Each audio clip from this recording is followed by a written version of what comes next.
Allahu Allahu Allahu Allah Allahu Allah Nabi Muhammad Mustafa Rasulillah sallallahu alaihi wasallam wa alihi kiram sahabat azam semua khususan Syekh Ismail wa thumma li masyayikhina bi abaina wa ummahatina ولجميع المسلمين والمسلمات والمؤمنين والمؤمنات الأحياء منهم والأموات وسائر الأطفال والأطفال والأبدان والأنجار والأخيار والأعرافات سير أهل الله والمشارق والمغاربها كرام الفاتحة أعوذ بالله من الشيطان الرجيم بسم الله الرحمن الرحيم الحمد لله رب العالمين الرحمن الرحيم مالك يوم الدين إياك نعبد وإياك نستعين اهدنا الصراط المستقيم صراط الذين أنعمت عليهم غير المغضوب عليهم ولا الضالين.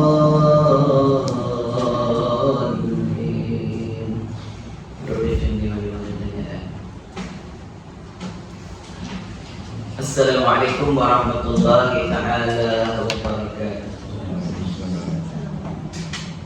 Alhamdulillahi rabbil alamin wa bihi nasta'in wa la hawla wa la quwwata illa billahil aliyyil azim.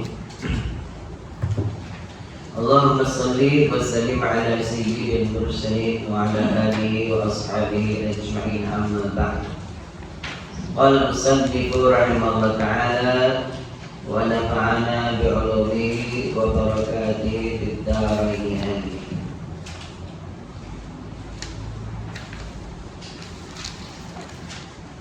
Baik.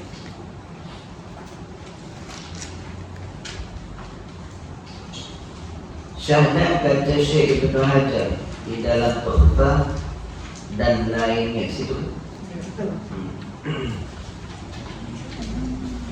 Qala musannif rahimahullah ta'ala Syahdan saja. Apa dia Syahdan? Syahdan tu boleh kita panggil dia permulaan kepada satu perbahasan yang lain. Perenggan, jadikan perenggan di antara dua bab, maka diletak di Syahdan. Kata Syekh Ibn Hajar di dalam kitab Tuhfah dan lainnya, bermula sekalian mandi yang disunatkan itu banyak. Setengah daripada mandi sunat itu ialah mandi pada hari Jumaat. Iaitulah terlebih sunat muakkadah daripada segala jenis mandi yang lain. Kemudian daripada itu, maka mandi bagi orang yang memandikan mayit, kerana banyak hadis menceritakan pada mandi hari Jumaat itu. Kemudian daripada itu, maka disunatkan dua hari Jumaat itu berpagi-pagi pada masjid. Baik, mandi sunat banyak, tapi di antara yang sunat tu, yang paling afdal kategorinya muakkad. Muakkadah maksudnya bersangatkan dituntut, ialah mandi pada hari Jumaat. Mandi, niat mandi saja, mandi kerana hari Jumaat, atau saja mandi Jumaat kerana Allah Ta'ala. Yang keduanya mandi mayit. Jadi mandi mayat pun masalah agak. Kenapa disunatkan mandi mayat? Dia pun kedudukan dia, level dia yang kedua lebih afdal daripada mandi taubah, mandi apa semua. Kerana penting orang yang buat urusan jenazah dan orang yang daripada orang yang memandikan jenazah, uruskan perkara-perkara dia, kemudian pergi masukkan dia ke dalam yang lahat tu, untuk mandi disunatkan sana, kategori sunat muakkad. Kenapa? Banyak hikmah. Ya, di antaranya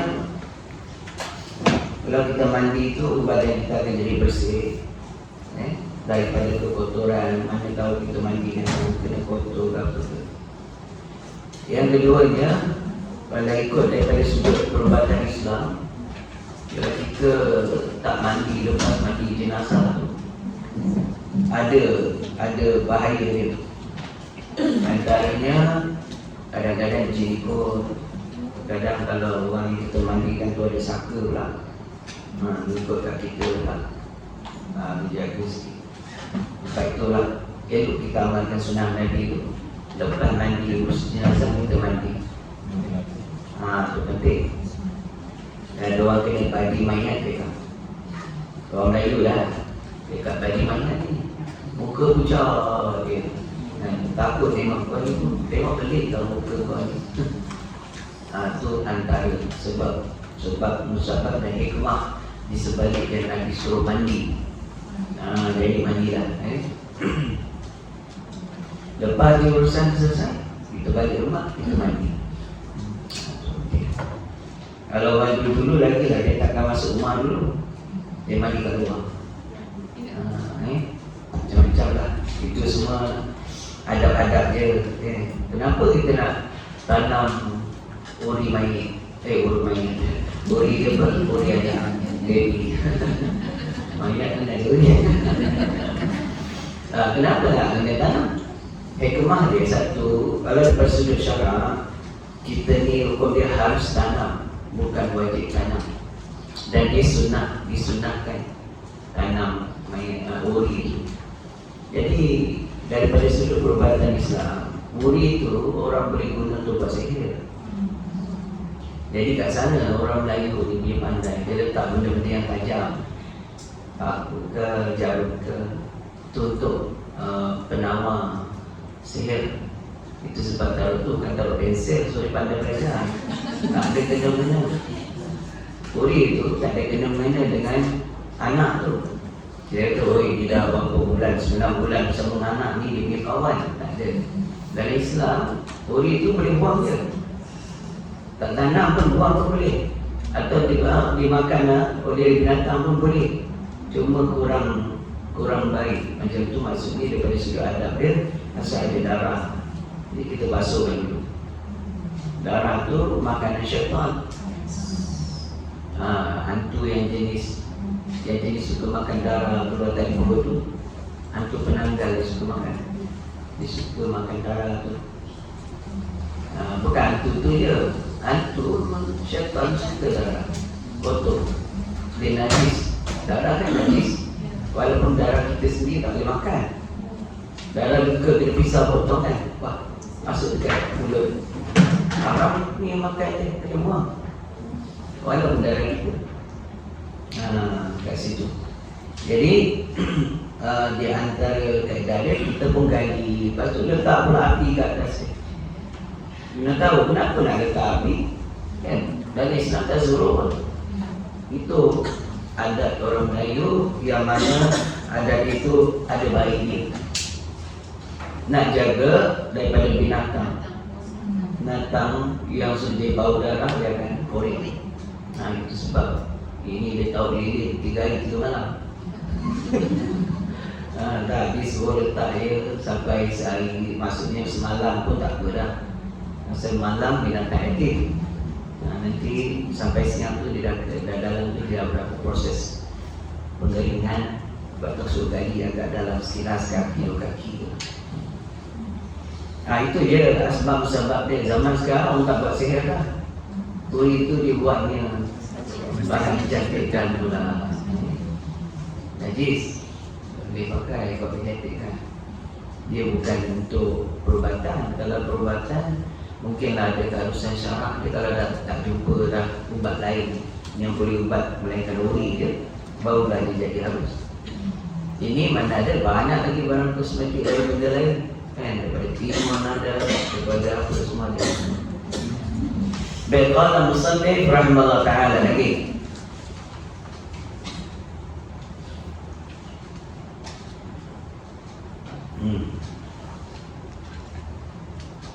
Banyak hadis pada mandi hari Jumaat itu. Kemudian daripada itu, maka disunatkan juga mandi hari Jumaat itu. Disunatkan juga pada hari Jumaat itu. Hari itu maknanya siang hari Jumaat itu, berpagi-pagi kepada masjid untuk sembahyang Jumaat. Bagi siapa ni? Bagi makmum. Makmum nak menunaikan solat Jumaat, sunat. Satu, dia mandi Jumaat sunat. Tapi bukan mandi sebab nak pergi Jumaat, mandi hari Jumaat satu. Kemudian dia ni disunatkan berpagi-pagi pergi ke masjid tu. Pukul 10 dah pergi, pukul 11 dah pergi, atau lebih pagi daripada itu. Waktu duha dah pergi dah, tak payah itikaf. Sunat tu, ya. Dia ni yang sunat pergi awal ni ialah makmum dia. Imam tak sunat pergi awal. Imam afdal datang berkatakan nak bertobat lah. Yang lain pada imam supaya mengambil tempat duduk mereka itu makmum, dan supaya menanti oleh mereka itu akan sembahyang Jumaat itu. Kerana hadis Nabi sallallahu alaihi wasallam, riwayat Imam Bukhari dan Muslim, sabda Nabi sallallahu alaihi wasallam, barang sesiapa yang mandi pada hari Jumaat itu, kemudian pergi ia kepada masjid pada saat yang pertama, maka adalah seolah-olah pahalanya seperti berkorban seekor unta.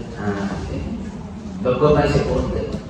Besar pahala korban seekor unta bagi hak orang miskin kata. Orang fakir, orang miskin.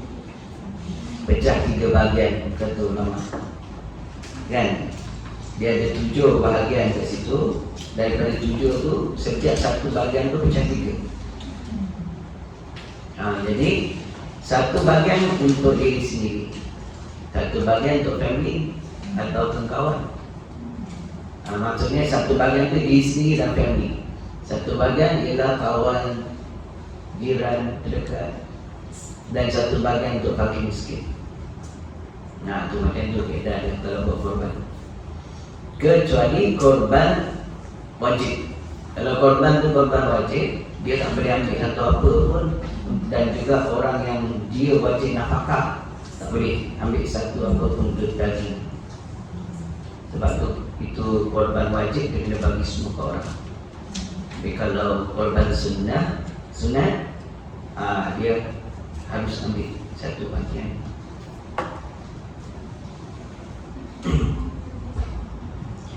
Lagi kata dia, ini kalau dia pergi dia mandi Jumaat, mandi hari Jumaat, kemudian dia pergi ke masjid pagi-pagi, dapat pahala seekor unta.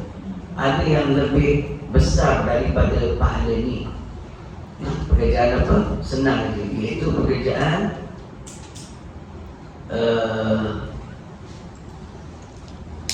iaitu menuntut ilmu. Kata Nabi SAW, ya Ibn Mas'ud, wahai Ibn Mas'ud, julusaka fi majlisil ilmi, kalau duduk dalam majlis ilmu, la taktubu harfan. Dia duduk dalam majlis ilmu, tak ada tulis apa pun, dia tidur. Tak tulis apa, tak dengar, just pergi, duduk. Itu maksudnya khairul laka, lebih baik pada engkau bahawa engkau memerdekakan 1000 orang hamba sahih. 1000 hamba sahih merdekakan, pahala dia besar daripada korban seekor unta. Dan katanya Nabi lagi, wa nazuruka ila wajhil alim, kau pandang wajah orang alim je, panjang. Khairul laka, adalah lebih baik bagi engkau daripada apa? Daripada engkau menyedekahkan 1000 ekor kuda untuk perang jihad fi sabilillah. Dalam soal sedekah, unta dengan kuda lagi afdal. Sebab dia kuda dia buat peperangan, harganya pun lebih mahal daripada unta. Unta hanya untuk makanan orang fakir miskin. Kuda untuk jihad fi sabilillah dulu lah, dia kenderaan perang. Dan wassalamuka ala alim, ilal alim, dan engkau beri salam pada orang alim. Assalamualaikum. Kan pada itu khairul laka, lebih baik pada engkau daripada engkau menunaikan solat sunat 1000 rakaat.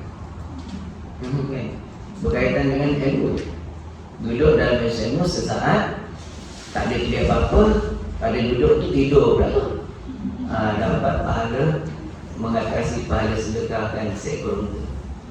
Seribu pahala memerdekakan hamba saya. Hamba saya ni manusia yang dimerdekakan daripada perhambaan. Dan barang siapa pergi pula pada saat yang kedua, yakni jam yang kedua. Sa'atun maknanya jam bahasa Arab. Kam sa'atul an, sekarang pukul berapa? Bahasa yang lebih kalau Madinah, kamis sa'atul an. Dia tak sebut kam, dia sebut kamis sa'atul an. Sekarang pukul berapa? Al-an 11 wan nif. Sekarang ni 15. Ada tidak 15? 11. 11. Ahada asyara jadi 11. Ahada asyara 11. Jam 11 tengah kata dia. 11 wan nif. Baik lagi.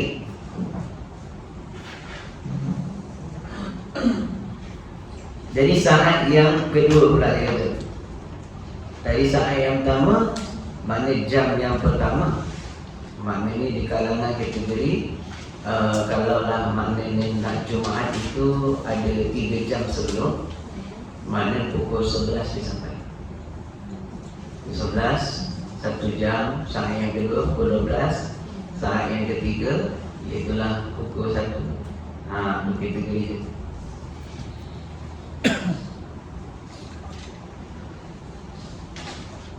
Maka seolah-olah berkorban ia seekor lembu pula. Dan barang siapa berpergi pada saat yang ketiga, maka seolah-olah berkorban ia seekor biri-biri yang besar. Dan barang siapa pergi saat yang keempat, maka seolah-olah bersedekah ia seekor ayam. Oh, maknanya kita bawah lagi lah. Nak jadikan dia berapa saat ni? Ada 7 saat. Maknanya daripada pagi pagi lagi. Baik, dan barang siapa pergi pada saat yang keempat, maka seolah-olah bersedekah ia seekor ayam. Jadi sedekah.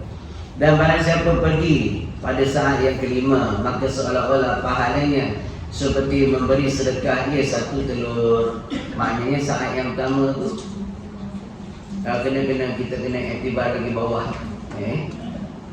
Dan barang siapa pula, dan pada satu habis. Jadi ada 5 saat je. Kalau 5, tolak je lah. Dari pukul 1, pukul 12, 11, 10, 9. Pukul 9 tu sampai tu 3 lah. Baik, orang perempuan boleh tak solat Jumaat? Boleh. Dan dia boleh ikut berjemaah di masjid, tapi tidak afdal, harus saja. Jadi kalau dia dah buat solat Jumaat, tak perlu dah solat Zuhur. Itu dia kelebihan dia.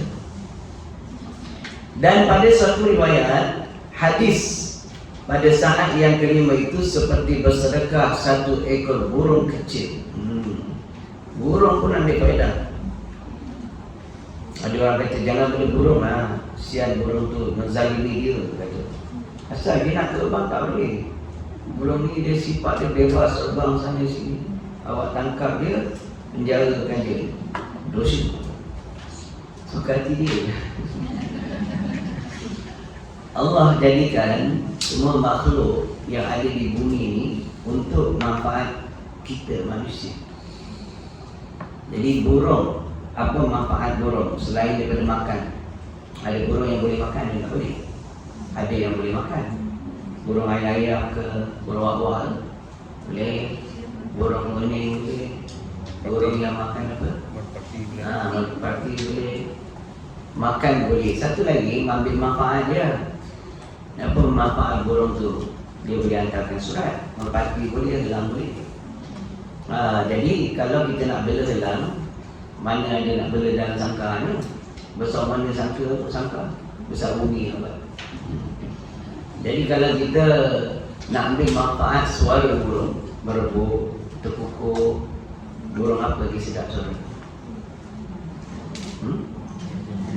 Burung apa? Tiung. Yang boleh cakap tu tiung batu.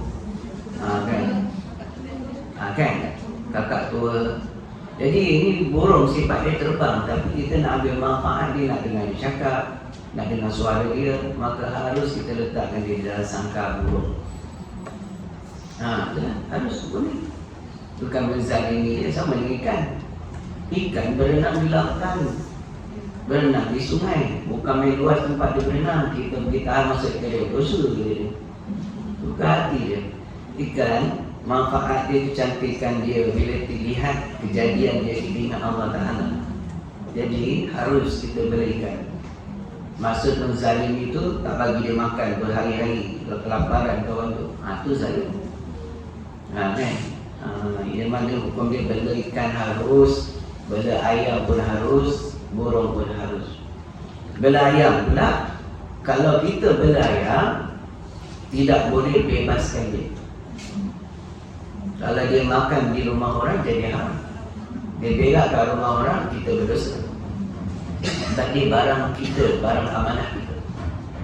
Jadi syarat bela ayam kena ada rebat. Melainkan tanah tu tanah kita, tak ada tanah orang lah. Dia pun takkan lari ke rumah orang lah. Jadi kita bela ayam tu kena ada rebat dia. Apatah lagi bela kambing, bela lembu, tak boleh main lepas makan dekat tanah tanah orang. Orang bela kambing, bela lembu, lepas dia ke kampung. Dia makan bunga orang, makan orang punya sayur bayam, cili orang semua sesat. Dia lembu apa dia cerita ni semua makanan dia. Orang lembu tu berdosa, wajib bayar. Kalau dia tak bayar, tak halal daging dia yang tumbuh dengan sebab makan haram tu. Maka lembu yang macam ini, dia tidak boleh buat akikah. Dia nak bela lembu, dia kena ada tanah, syarat dia. Atau dia sewa tanah, dia pagarkan dia. Tak boleh lepas. Lepas, dia pergi jalan raya, orang langgar, menzalimi orang. Wajib bayar tu. Kalau mati, wajib bayar diat. Ada orang langgar lembu mati tu. Itu dalam hukum syarak kena bayar. Awak yang menyebabkan kematian, tak boleh lepas lembunya tu. Jadi apa hukum lembu, ayam, binatang ternakan yang dilepaskan? Itu dia. Kalau dia sudah makan makanan orang di tanah orang, walaupun rumput sekalipun tanpa izin, daging dia sudah jadi syubhat. Jadi orang yang tanah dia dimakan oleh lembu, maksudnya dia punya barangan sayur dia ke, bunga dia ke, syarat dia, ataupun dia bagilah makan lembu tu sampai kenyang, 3 kali semua kenyang, halal betul dia makan makanan ternakan tu. Jadi kalau ayam tu pergi kat rumah kita bagi dia dedah, bagi dia jagung, 3 hari dia makan kat rumah kita, cantik, angkat, sembelih. Boleh. Ada boleh. Halal tu boleh. Lepas kita sembelih, masak lemak cili api ke apa semua, hantar dia.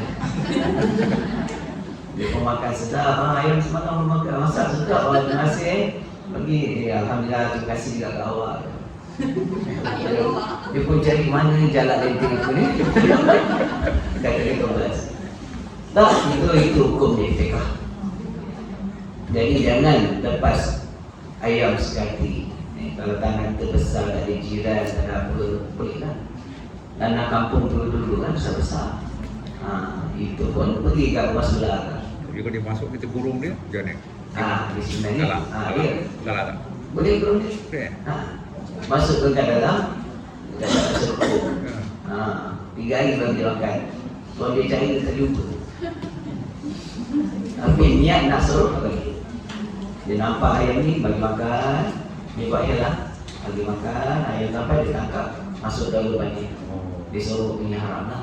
Asal awal lagi dah haram. Curi niat, curi. Niat curi dah. Habis.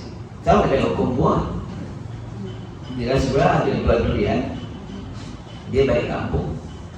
durian dia tak ada orang makan. Durian jatuh, pasal dia barang makan si PK ni, dia bila dia rosak dia sayang, kerugian. Jadi bila jatuh, kita tolong pegang, simpan, tapi tuan dia tak balik-balik. Durian sehari 2 hari pecah, rosak. Harus makan. Makan tapi wajib bayar, wajib beritahu tuan dia. Bagi tahu okey, hari adalah dalam 10 biji durian kau jatuh. Jadi aku makan dah, aku suka kau lagi. Pasal kau tak ada kan, kau pergi umrah kan, tak apa halal. Dah dia kata tak halal. Aku dah sebiji RM10. Wajib bayar. Itu satu syarat dia. Yang kedua, tak jadi fitnah. Contohnya kita tahu sifat perangai kawan kita, jiran kita ni, kalau makan dia tak marah, dia okey je, just ambil. Tapi kalau kita tahu dia ni kuat fitnah yang mendatang dia punya mulut tak boleh tutup satu kampung, maka lebih baik kita tinggalkan dia. Asal hukumnya, jumpa barang atau benda yang bermanfaat, yang ada hukum kita boleh keharusan syarat kat situ, asalnya kalau tak ambil makruh. Jumpa duit tak ambil kan, makruh. Tapi kalau ambil tak boleh bagi, tak boleh amanah. Kita punya diri lah, ambil ni aku tak tahu siapa, nak pergi istihad lagi, nak pergi cari tuan ni, banyak kerja lah. Kalau kita tahu kita ni tak boleh nak amanah, biasanya masuk poket tu dah habis. Contoh kan, maka ketika tu haram ambil dan wajib ditinggalkan daripada mengambil. Hukum tu. Kalau kita ambil, masukkan dekat tabung masjid kan? Ya, kebanyakan orang buat macam tu kan. Ni adalah sedekah bagi pihak. Sebagian ulama kata boleh. Tapi seeloknya jangan ambil. Sebab ambil tu amanah dia tak boleh terus sedekah. Amanah dia dicari tuan temannya. Kena istihad 1 tahun. Harta tu, duit tu 1 tahun. Nak istihad seposingnya. Baik, ambil atas. Kan? Tapi ada orang kata ambillah, masuk ke dalam masjid. Dia tahu kat tabung masjid dia sedekah bagi pihak dia kan. Itu sebagai ulama membenarkan. Tapi kalau misalnya kata kita ambil lah, kita ambil, kemudian ada tuan mencarilah, kita dah masuk dengan tabung, apakah perlu kita kena bayar? Wajib bayar. Bayar kat dia balik lah. Kita bagi tahu dia dulu. Alamak, hari tu aku jumpa ilmu musik kau ni sebenarnya aku dah masuk tabung, nak ambil, kena bayar. Jadi yang tabung tu dapat balik. Kalau dia kata, tak apalah, aku rasa tabung, alhamdulillah aku dapat kaya lah. Okay. Tapi bayar kalau 5,000. Memang payah dia nak lah. Baik, bagi tahu kat masjid, jumpa kat kawasan keadaan kita, pergi ke masjid, minta imam istihadkan siapa dia hilang. Jangan bagi tahu juga. Dapat ada hilang duit ribuan, cakap ribuan dia cukup. Jadi orang kira ribuan. Jadi boleh siasat. Kalau ada yang menuntut istihad setahun tak ada, orang yang jumpa duit tu diangkat gitu. Jadi kat imam yang ambil setahun tak ada, saya pergi. Boleh ambil kan? Boleh. Banyak kat pagi kan orang cincin jam apa semua kan. Jam apa tu kena istihad. Jadi cara istihad tu boleh tak tulis iklan tu. Announce. Qala musannifu rahimahullah ta'ala, jauh lagi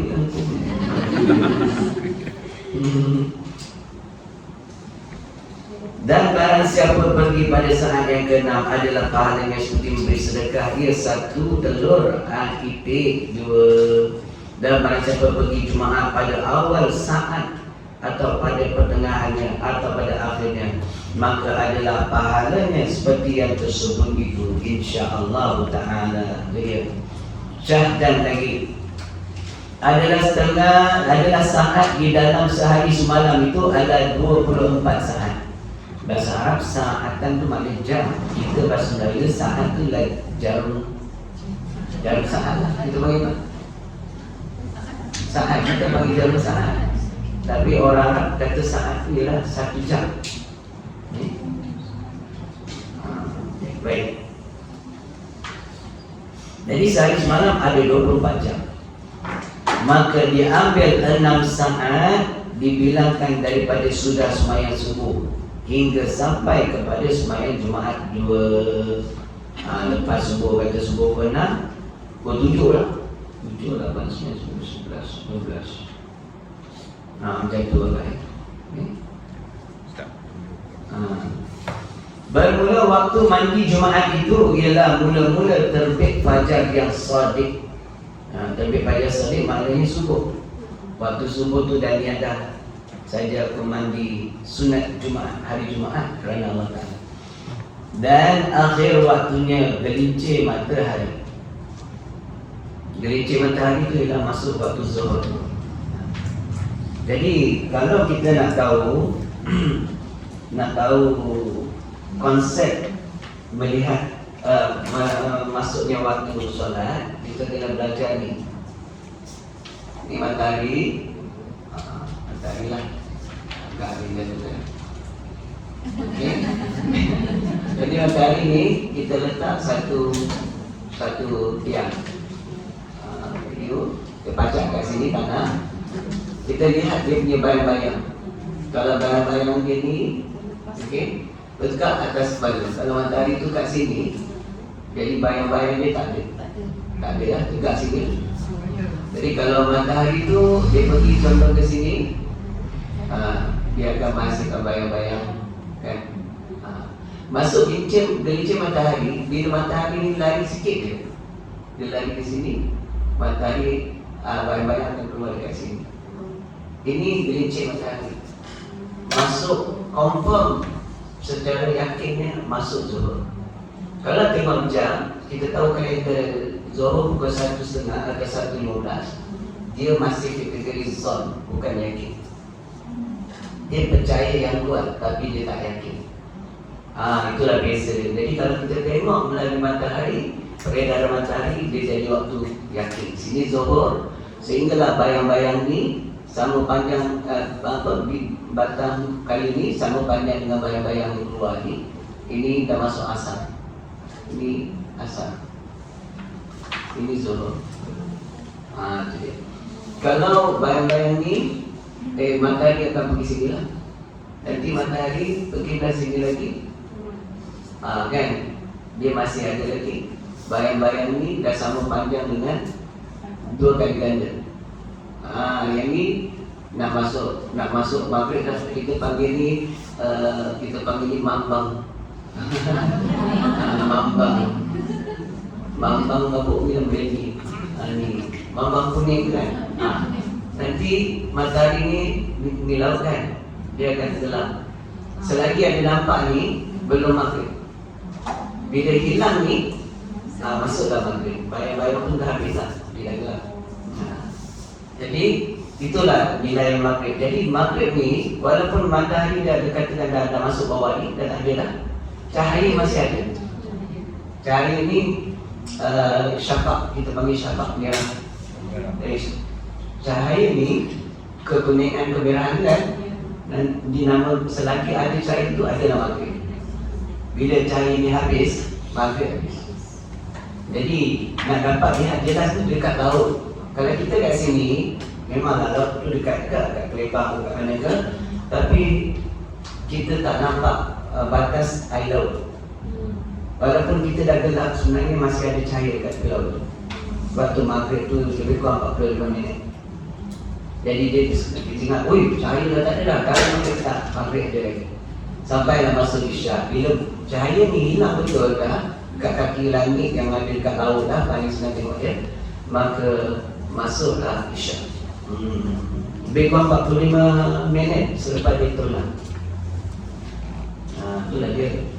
Jadi isyak pula sampai bila? Golongan Mahathir As-Salafi kata isyak habis 2/3 malam. Ini pendapat ni salah. Pendapat yang benar ni isyak habis sehingga terbit fajar shadiq. Fajar shadiq tu terbit dekat sini. Ini cahaya di kaki langit ni keluar cahaya. Ini bukan cahaya lah. Ini ialah fajar shadiq. Kalau cahayanya melintang ke langit, tegak saja, itu fajar kasih. Kan?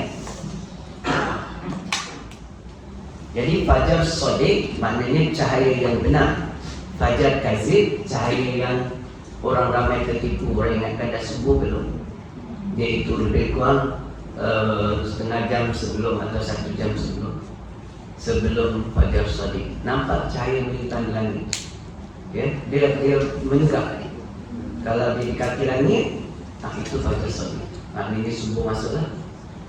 Itulah batas habisnya waktu Isya. Dan itu juga batas dia bagi orang yang nak bersahur.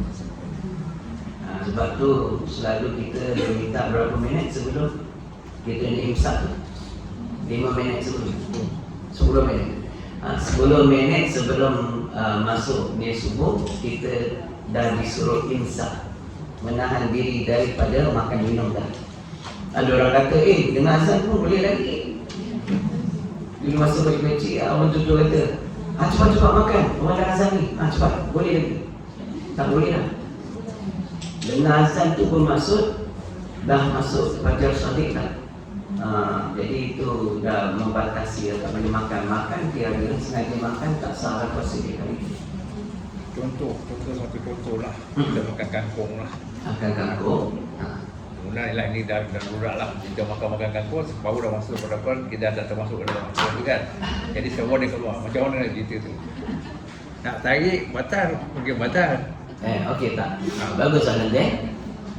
Dah makan kangkung panjang, makan Maggi tu panjang. Dalam tengah makan tu orang azan. Hukum dia wajib berhenti daripada makan ketika itu. Kalau ada lagi saki-baki makanan di mulut, kena buang. Tak boleh telan. Sayangnya telan lah. Tak boleh telan. Telan batal. Air pun tak boleh makan dah. Jadi soalan dia tadi tu, kalau benda tu panjang, baru ada kat dalam tekak lah. Tahu kat luar. Boleh tak tarik dia? Boleh. Tak membatalkan. Sebab dia berasal bukan dari dalam lagi. Dia belum sampai ma'adah. Kalau makanan dah sampai ma'adah, iaitu ada penghuni perut, ketika itu keluar balik, berbatal. Kalau sengaja keluar, batal. Tadi sengaja lah, tapi belum sampai. Dia baru lepas tekak dia, belum sampai ke dalam perut. Maka kita harus keluarkan. Memang kena keluarkan. Kalau kita telan, maka batal puasa kita. Tak sah puasa kita pada hari itu. Tapi kalau dah sampai dalam dah, dia panjang tau, makan dah sampai dalam, baca lah. Tarik balik batal. Tapi nak telan? Kalau dia telan, batal juga. Batal juga. Jadi ada kaedah macam mana, ada kaedah yang boleh menyelesaikan masalah tu. Buang. Kena buang. Buang juga batal lah. Ataupun ambil gunting, potong. Mana sampai? Kalau dia tergunting anak tekak dia lah, sedih semua. Itu dia cakap dia kena buang balik je lah. Andai berlaku, mana tahu lah. Jaranglah nadir. Mungkin ada berlaku kan.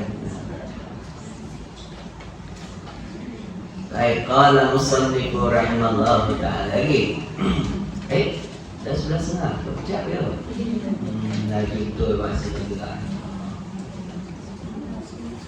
Jadi sehari semalam tu ialah 24 jam. Baik habis. Bermula waktu mandi Jumaat itu mulanya terbit fajar yang sodik dan akhirnya waktunya pada gelincir matahari macam tadilah. Tetapi yang terlebih afdal waktu mandi pada hari Jumaat itu ialah hampir kepada pergi pada masjid untuk sembahyang Jumaat. Sebab terlebih molekkan mandi itu akan bau yang keji-keji. Ialah menolak kamu terlebih menolak mandi itu akan bau yang keji-keji tatkala kita bercampur dan berhimpun dengan jemaah. Betul lah. Dan ini orang yang banyak di dalam masjid. Jadi sebelum pergi itu eloklah kita mandi berwangi-wangian. Kalau pergi dah lama dah dengan ketiak bau tu tak ada. Takbir Allahu Akbar, kita kat sebelah Allah. Tak khusyuk langsung. Mak cakap anak yang jadi makan bawang lebih kan. Bawang lebih makan, lepas tu perlu dia tak reti nak mandi. Dia lawang dalam kerja tak sempat balik kan. Belilah minyak wangi baik sikit. Dia bukan apa kalau kalau dia ikut sunnah Nabi tak ada bau. Apa dia sunnah Nabi? Lain mandi, ni hutan simpan kat ketiak tu dia buang. Ini 40 tahun kat situ. Macam mana? Kalau apa ni pandang kutu masuk dia pun sesat. Itu kena buang setiap 40 hari. 40 hari kena cabut, 40 hari cabut. Cukup boleh. Boleh cukup tapi dia jadi banyak kasar. Gatal lah, tercucuk pun bocor. Jadi kalau cabut tu lebih afdal. Cabut lah. Jadi kalau tak ada bulu tu insyaAllah bau pun tak ada. Kurang lah bau dia. Kena mandi, kena selalu letak odor-odor apa. Wallahu a'lam bissawab. Akan datang tu lagi ya. Dan berhimpun pada Jumaat, yakni orang yang banyak dalam masjid, demikianlah niat mandi pada hari Jumaat itulah. Itulah jalan niat mandi ya. Nawaitul ghusla min yaumil Jum'ah sunnatan lillahi ta'ala ataupun sunnatan 'aliyah lillahi ta'ala. Saja aku mandi pada hari Jumaat. Ini sunnah atas aku kerana Allah. Ada sangat.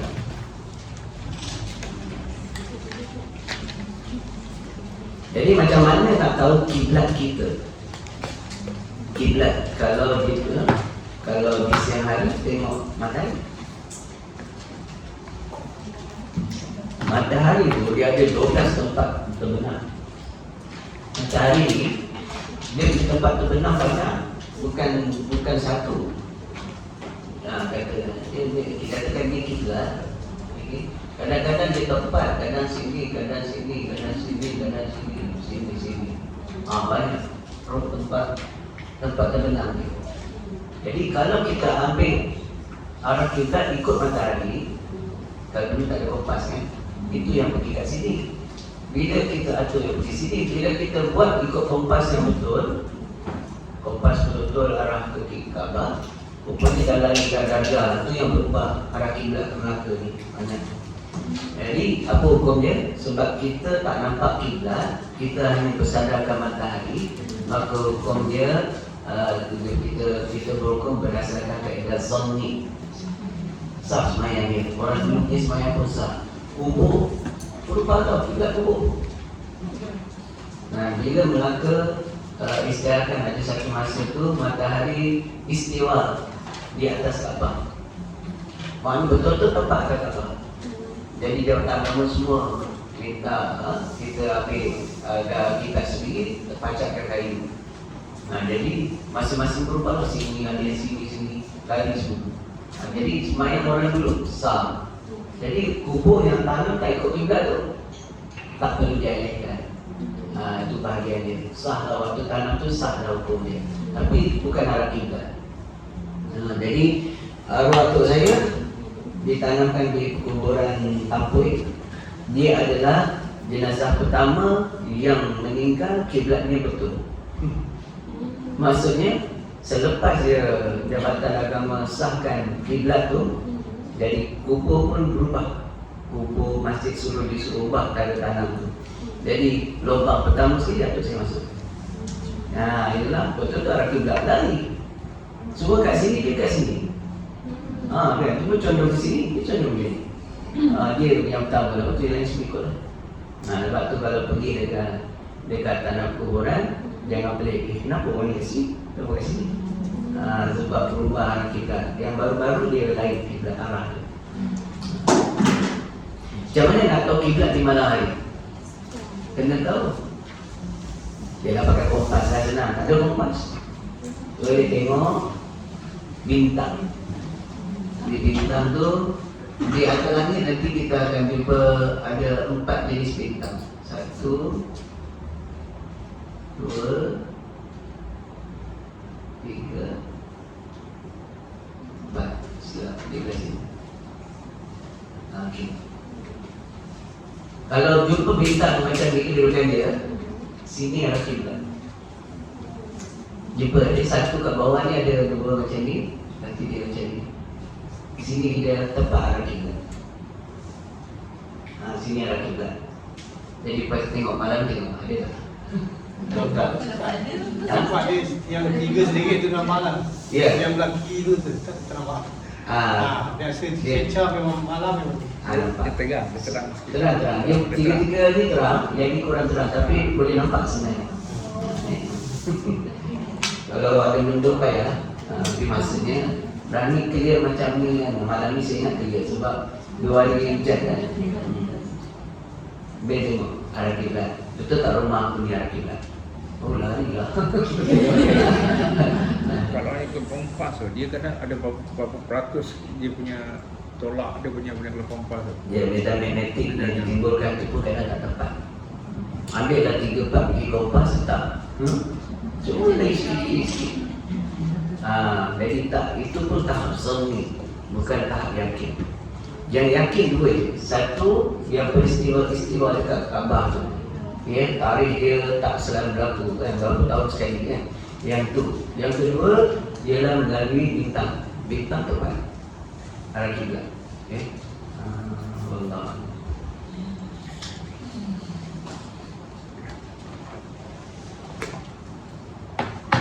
Ada soalan?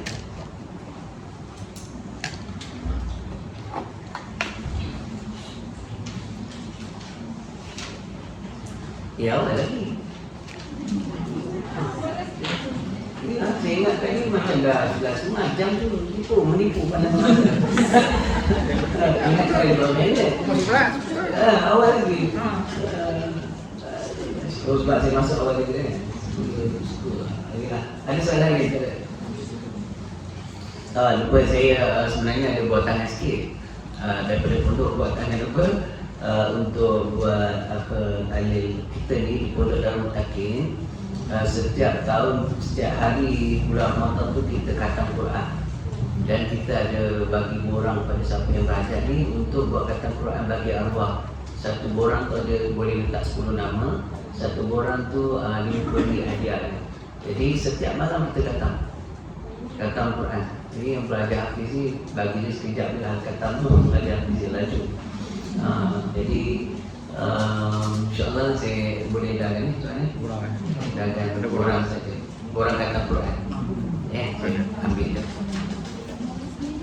Boleh? Dah. Boleh buat.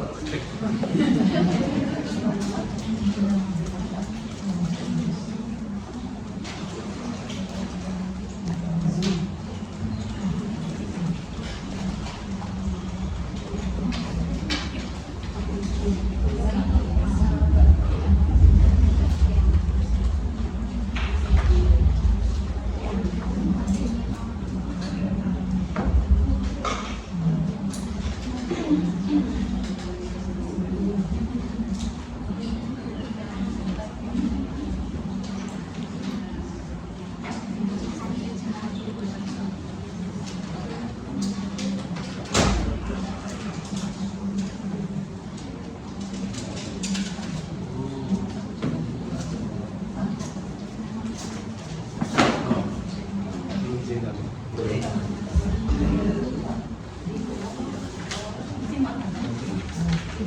Baik, ni memang kalau Pondok Darul Takin macam ni lah borang dia. Bawah ni ada 1 nama sampai 10. Taruh dia nama-nama arwah tu, kita akan buatkan khatam untuk arwah ni. Untuk arwah-arwah yang ada. Kemudian ni jumlah infak lah. Dia at least RM50 lah. Dia bagi RM5,000, Alhamdulillah. RM50, Alhamdulillah. Bukan tujuan dia untuk pembinaan pondok dia. Ini masuk ke dana Pondok Darul Takin. Lebih tak? Tiap hari boleh Ustaz? Boleh. Baik sangat. Lebih tak apalah. Lebih tak apa, puan jangan. Puan jangan. Jadi orang tu boleh ambil berapa 2 ke 3 pulang lah.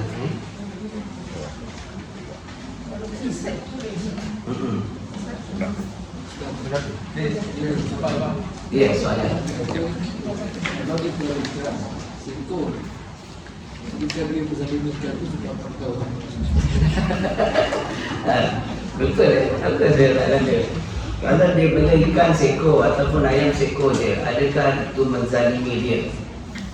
Tidak, kalau kita nak ambil manfaat dia. Sebab orang bela ayam pahala untuk makan. Jadi kalau dia tak ambil ikan betina pun tak apa. Itulah ikan orang nak ambil kecantikan dia. Jadi dia hanya bela seekor saja. Dia tanpa ada niat nak jadikan orang untuk sami. Kan dia jadikan apa ni, ikan tu saja dia nak hasilkan, biarkan dia ni tak ada kawan, baru dia dosa. Kalau dia nak biarkan saja, contohnya ikan rapaima besar kan, dia tak mampu nak beli dua harga mahal. Jadi satu je lah betina dia jantan dah tu. Tentu ada boleh harus. Jadi puan tengok sana semua kan, tuan-tuan boleh isilah dan nanti boleh berilah kepada saya ke, atau telefon dia wakil ni Ustaz Mazin ni, dia akan datang pondok atau kumpul minggu depan. Minggu depan ada ke? InsyaAllah ada. Buat lagi. Bulan puasa kita cuti. Bulan puasa cuti kan? InsyaAllah Ada soalan ni? Soalan? Tak, dia kata lagi yang seorang tu dia cara apa tu burung yang dalam zakar. Ada yang mengatakan bila dia nak pergi haji tu dia kata suruh pakai. Okey. Ada orang bela burung dalam sangkar. Daripada sudut fiqah, bela macam tu harus je, dengan syarat bagi dia makan, letak tempat yang patut padan dengan dia kan. Jadi sangkar tu tak boleh nak besar-besar lah. Besar mana pun dia takkan bebasnya. Jadi ada orang kata nak pergi haji, baik kau lepaskan ni. Kan? Nanti kan takut kau ni tak haji tak mabrur lah, macam-macam lah. Sebenarnya tak. Daripada sudut fiqah harus. Tapi daripada sudut kesufian, tasawuf, mungkin ada masalah. Masalah menjadi hijab bagi orang sadiq untuk capai makam muraqabah. Satu, dia ada cinta dunia dalam hati dia, itu burung tu, ikan tu. Yang kedua, boleh jadi juga kalau dia terzalim, binatang tu. Jadi itu sebab dalam pengajian tasawuf, kalau kita nak hindarkan ada orang lain dalam hati kita selain daripada Allah, mana-mana perkara dunia yang kita sayang tu, kita kena, kalau perlu buang, kita buang. Habis kalau sayang isteri, dia tak perlu buang, maksudnya dia kena kawal. Kena kawal, kena bina, kena belajar. Jadi mengurangkan benda yang ingatan dia kepada makhluk.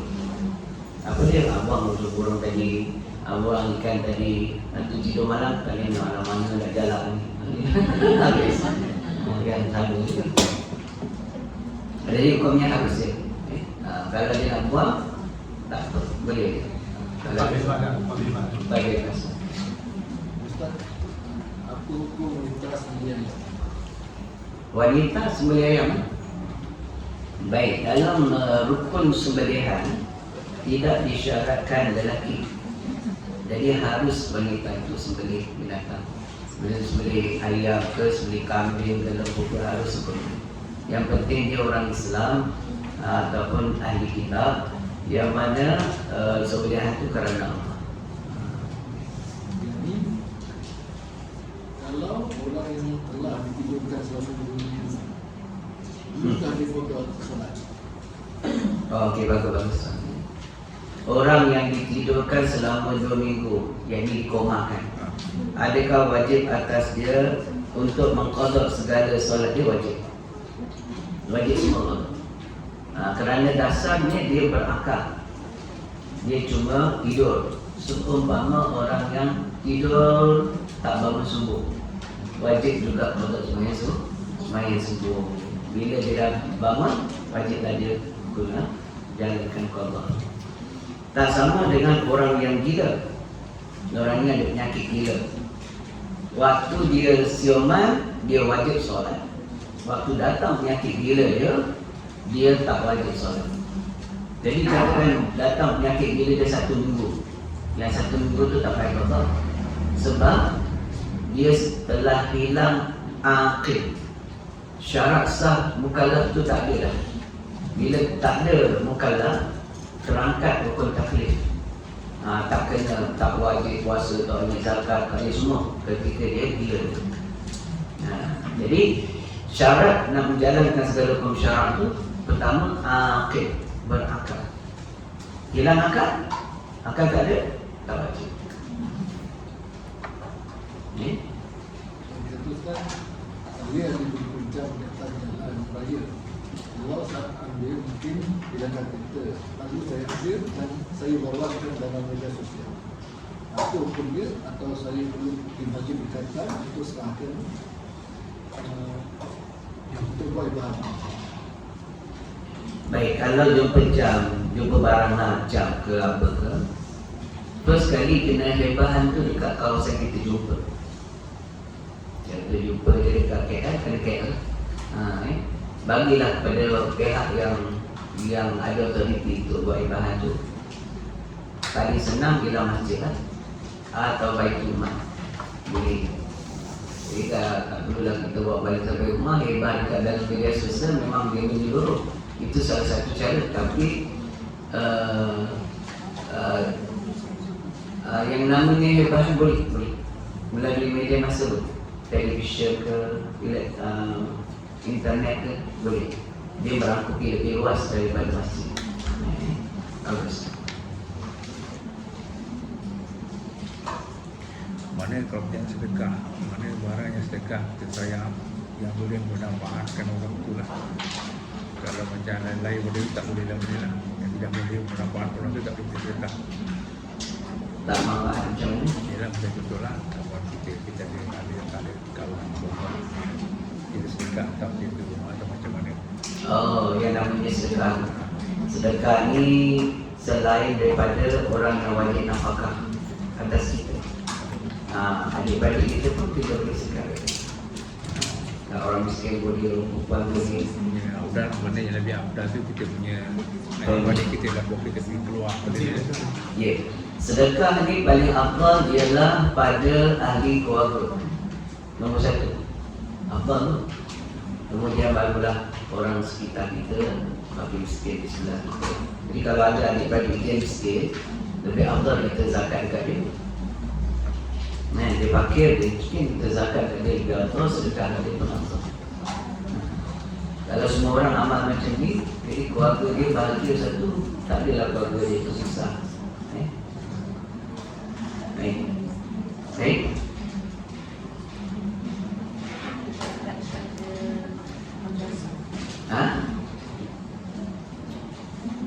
Okay. Saya berfikir Ustaz, boleh ke kalau kita bayar zakat kepada macam pondok madrasah? Bagus soalan dia. Zakat dia ada asnaf. Dia ada beberapa asnaf yang kita kena boleh bagi salah satu daripada punya. Tak sepertinya kena ambil lah 9-8 asnaf tu semua. Okay. Satu daripada 8 tu pun boleh lah. Baik, di antara asnaf yang boleh kita beri zakat ni ialah asnaf fisabilillah. Satu asnaf fisabilillah ni termasuklah orang-orang yang hanya menuntut ilmu agama, belajar Quran atau mengajar Quran. Dia layak menerima zakat. Jadi orang yang pergi belajar Mesir atau belajar di pondok, belajar di Hafiz, mereka tu di antara asnaf yang afdal diberi zakat. Kalau bandingkan asnaf zakat ni, adakah perlu kita bagikan meratakan semua? Tak. Mana satu yang satu dah cukup meratai. Dapat semua lagi bagus. Semua dapat lagi bagus.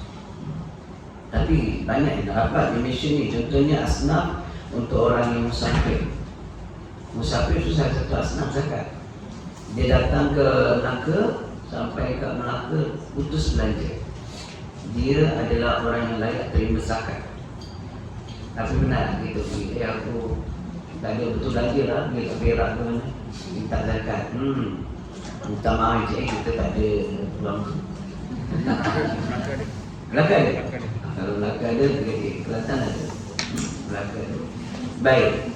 Dan juga di antara yang layak terima zakat ni, orang yang menanggung bebanan hutang. Hutang mana? Hutang yang bukan melalui installment. Mana hutang kepada kawan, hutang dengan sebab jalan yang halus daripada sudut syar'i. Dia layak terima zakat. Habis satu banyak tu ambil hutang. Semua ambil zakat, ambil zakat. Kalau hutang rumah 20 tahun tak boleh, kita tak boleh. Yang 20 tahun tu kan, installment apa agreement tu kan, kereta tak. Ni hutang dengan member, hutang peniaga, cakap member pergi Yang hutang alung tu jadi cerita tu. alung tu antara yang boleh. Boleh Cuma kena tengok siasat daripada sudut keharusan dia ambil alung tu untuk apa. Kalau dia pasal dia Ya, ambil dia alung kena tu, biasa. pasal dia enjoy Kemudian main judi ambil. Wallahualam, tapi yang tu di Malaysia tak apa tak dipraktikkan. tak dipraktikkan, kat iktiraf tak dipraktik. Kalau dipraktik, baiklah orang untuk habis kat situ je. Tak macam kalau dia hutang dengan adik-beradik, tapi adik-beradik tu minum hutang ni memang tak payah lah. Boleh kita bagikan zakat pada dia. Bagi orang yang hutang tu, Ha. boleh untuk dia bayar hutang. Boleh? Bagi kat dia, engkau pergi bayar kat abang kau. Hutang kan? Dia udah dapat apa pun nak sikit tak boleh. Ini untuk hutang, bayar hutang. Ini awak dapat bayar hutang 5,000, bayar 5,000 dulu. Nanti 3,000 dia sesama boleh. Jadi kita tolong dia terus je. Cakap dia, aku dah bayarkan kau punya hutang, tapi mulai zakat tu dah. Tu je. Boleh. Baik? Pemberi Ya. zakat. Apa? Mandulkan kucing. Sial kucing. Kucing betina yang subur, dia akan beranak setiap tahun beberapa kali. Sampai itu pun tak larat jaga lah. Jadi daripada sudut tu, ulama kontemporari mazhab Syafi'i mengatakan harus untuk mandulkan dia, sebab mandul bukan kebiri, tapi mandulkan dengan injection ke apa kan, untuk dia punya ni tak aktif. Okey. Kebiri, Jadi tak boleh. kebiri itu menzalimi binatang. Dia kena macam orang perempuan kita yang apa, yang menjarakkan kelahiran tu apa, mengawal kelahiran kan. Rancang. Dia apa? Rancang Merancang kalau dia pakai pil. Pakai ubat tu. Ubat tu. Injection boleh. Kebiri mencacatkan dia, haram. Tak boleh. Kalau macam jantan tu, kan dia kibiri kan, jantan tu kan. Oh, Jantan. tak boleh. Jantan biar dia je. Dia rumah dia tak boleh, tak passion, tak apa. Tak beranak dia. Ibarat macam orang macam manusia dikabirikan, adalah tak ada function. Macam apa, dinasti king tu. Silu apa? Siapa? Yang Pelayan pelayan kerajaan. kerajaan. Kita duduk dengan ulit dekat situ dia simpan dia tindakan. Gaji datang tu sekali. Tak boleh. Baik.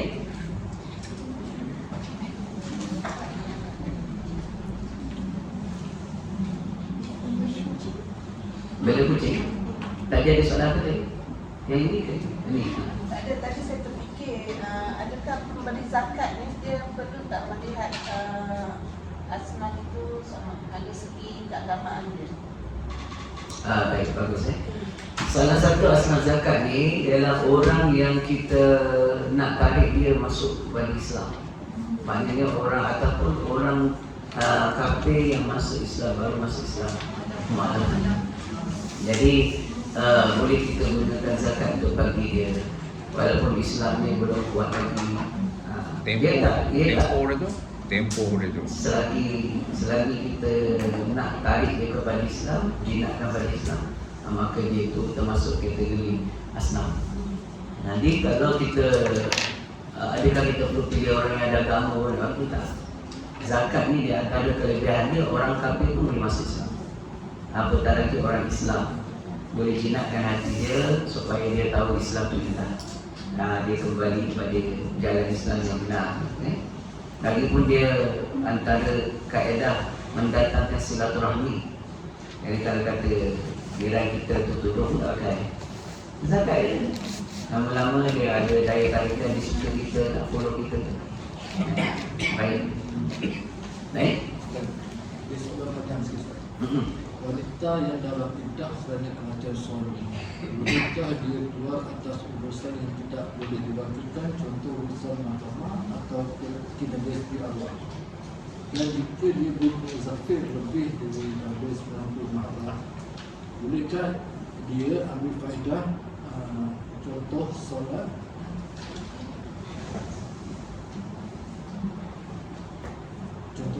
dan akan di RNR bersama ahli keluarga dia. Okey. Masalah perempuan yang sedang berkabung kerana kematian suami 4 bulan 10 hari. Jadi waktu dia sedang dalam iddah berkabung tu, hendaklah dia jaga perkara-perkara yang ditegak oleh syarak, iaitulah satu bermewah-mewahan, dua bercantik-cantikan, ya, dan juga perkara yang boleh mendatangkan fitnah. Apa dia perkara yang mendatangkan fitnah? Pergi jalan ke rumah jiran-jiran, jiran-jiran semua ada suami, boleh mendatangkan fitnah. Jadi kalau tidak ada urusan yang mendesak seperti bekerja atau nak pergi beli barang makan atau nak pergi tengok anak ataupun ada urusan yang berkaitan dengan kerajaan, itu harus. Macam tadi nak pergi PF suami, urusan tu dia kena pergi, boleh, dengan syarat pakaian dia tak boleh pakaian yang boleh menarik perhatian orang. Jadi pakaiannya pakaian yang biasa, bukan pakaian busuk. Pakai pakaian busuk pergi pasar raya. Mana pakaian yang bersih tapi dia biasa harian, bukan pakaian mewah-mewah macam kenduri kahwin. Bukan macam itu maksudnya. Jadi kenduri kahwin yang dia tak bagi pergi itu sebab itu, kan? Jadi apa pekerjaan yang tak dapat dielakkan, perubatan ke, lima surau ke, pergi apa, pergi klinik ke, dia boleh, dia harus. Allah. Jadi dalam masa 4 bulan tu dia tak dibenarkan pergi berziarah sana sini. Kerana apa? Boleh mendatangkan fitnah dia. Orang dah tahu, oh dia ni dah janda ni, janda beria, janda 18. Masa mula janda tu model 50. Dah 18 tahun dah janda.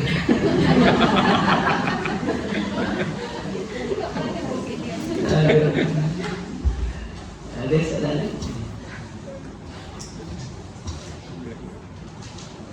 Ada? Itu saja, mudah-mudahan ada manfaatnya. Minggu depan nak jumpa, perempuan boleh lah kalau nak photostat dia.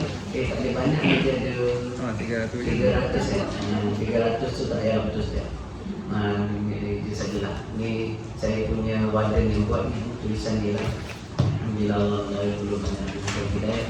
Kama Allah ta'ala syukur dan Allah dan birahmatika ya Rahman Rahimin. Walhamdulillahi Rabbil Alamin. Allahu Allahu Allahu Allah Allahu Allah